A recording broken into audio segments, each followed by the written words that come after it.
आप सभी को हाथ जोड़ के नमस्कार। आप हंसते रहो हमेशा लगातार। आप सभी का आपके ही YouTube चैनल में हम आपका स्वागत करते हैं। चलिए कहानी शुरू करते हैं। चैनल पे नया हो सब्सक्राइब करना और लाइक एंड शेयर करना मत भूलना। धन्यवाद।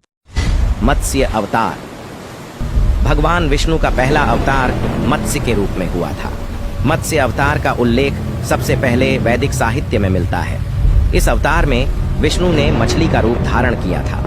पुराणों के अनुसार एक बार जब पृथ्वी को जल प्रलय से नष्ट होने का खतरा था, तब भगवान विष्णु ने मछली का अवतार लिया और पृथ्वी तथा सृष्टि के ज्ञान की रक्षा की। मत्स्य अवतार में भगवान ने राजा सत्यव्रत की नाव को सुरक्षित स्थान पर पहुंचाया, ताकि पृथ्वी पर प्रलय के बाद भी जीवन का संरक्षण हो सके। कूर्म अवतार। भगवान विष्णु का दूसरा अवतार कूर्म के रूप में हुआ था। इस अवतार में उन्होंने कछुए का रूप धारण किया था। यह अवतार समुद्र मंथन की कथा से जुड़ा है।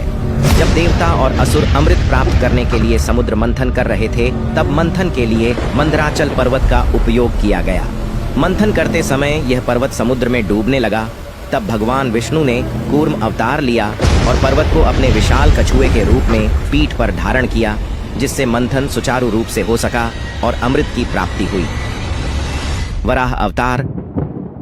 वराह अवतार भगवान विष्णु का तीसरा अवतार है। इसमें उन्होंने वराह सुअर का रूप धारण किया।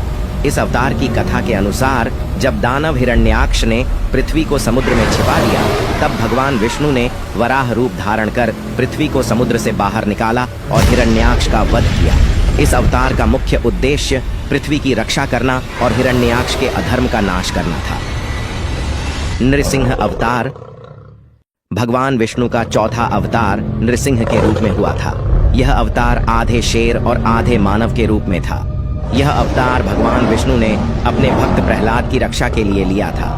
प्रहलाद के पिता हिरण्यकशिपु ने घमंड में आकर स्वयं को भगवान मान लिया था और अपने पुत्र प्रहलाद को विष्णु भक्ति से दूर करना चाहा। अंततः भगवान विष्णु ने नृसिंह रूप में हिरण्यकशिपु का वध किया और प्रहलाद को अधर्म से बचाया। वामन अवतार। वामन भगवान विष्णु का पांचवा अवतार है, जिसमें उन्होंने एक बौने ब्राह्मण का रूप धारण किया। इस अवतार में उन्होंने राजा बलि से 3 पग भूमि दान में मांगी। बलि ने उन्हें भूमि दान देने का वचन दिया, लेकिन भगवान विष्णु ने वामन रूप में धरती और आकाश को अपने 2 पगों से नाप लिया और तीसरे पग के लिए बलि ने अपने सिर को प्रस्तुत किया। इस प्रकार भगवान विष्णु ने राजा बलि को उनकी अहंकारिता से मुक्त किया और पृथ्वी को असुरों के अधिपत्य से बचाया। परशुराम अवतार। परशुराम भगवान विष्णु का छठा अवतार है। इस अवतार में भगवान विष्णु ने एक ब्राह्मण योद्धा का रूप धारण किया। परशुराम का जन्म ब्राह्मणों की रक्षा और अत्याचारी क्षत्रियों के विनाश के लिए हुआ था। पुराणों के अनुसार जब पृथ्वी पर क्षत्रियों ने अत्याचार बढ़ा दिए, तब परशुराम ने अपने फरसे के बल से 21 बार क्षत्रियों का संहार किया और पृथ्वी को धर्म की स्थापना के लिए मुक्त किया। राम अवतार। भगवान विष्णु का 7वां अवतार राम के रूप में हुआ था। रामायण के अनुसार भगवान राम अयोध्या के राजा दशरथ के पुत्र थे। उन्होंने अपने जीवन में मर्यादाओं का पालन करते हुए आदर्श पुरुष और राजा का उदाहरण प्रस्तुत किया। राम का जीवन और चरित्र धर्म, सत्य और न्याय की प्रतीक है। उन्होंने रावण का वध करके धरती को अधर्म से मुक्त किया और माता सीता को लंका से मुक्त कराया। भगवान राम को मर्यादा पुरुषोत्तम के रूप में जाना जाता है। कृष्ण अवतार। कृष्ण भगवान विष्णु का 8वां अवतार है। कृष्ण का जन्म कंस के अत्याचारों से मथुरा की रक्षा के लिए हुआ था। उन्होंने अपने जीवन में विभिन्न लीलाओं के माध्यम से धर्म, प्रेम और भक्ति का संदेश दिया। महाभारत में भगवान कृष्ण ने अर्जुन को गीता का उपदेश दिया, जो संसार को कर्म योग, भक्ति और ज्ञान का मार्ग दिखाता है। कृष्ण ने कंस, शिशुपाल और अन्य अधर्मियों का नाश किया और धर्म की स्थापना की। उनका चरित्र सबसे प्रमुख और पूज्य माना जाता है। बुद्ध अवतार।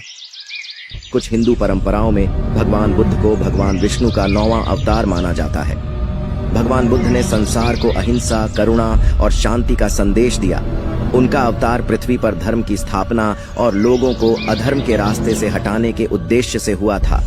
बुद्ध ने संसार को मध्य मार्ग का उपदेश दिया, जो अतिवाद से दूर रहकर संयमित जीवन जीने की शिक्षा देता है। कल की अवतार।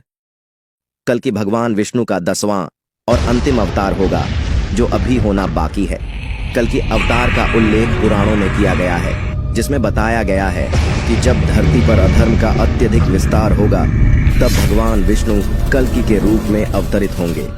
वे एक घोड़े पर सवार होकर आएंगे और दुष्टों का नाश करेंगे तथा संसार में धर्म की पुनः स्थापना करेंगे। कल्कि अवतार का समय कलयुग के अंत में बताया गया है।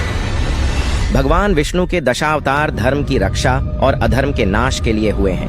प्रत्येक अवतार विशेष समय और परिस्थिति में लिया गया है, ताकि पृथ्वी पर संतुलन बनाए रखा जा सके।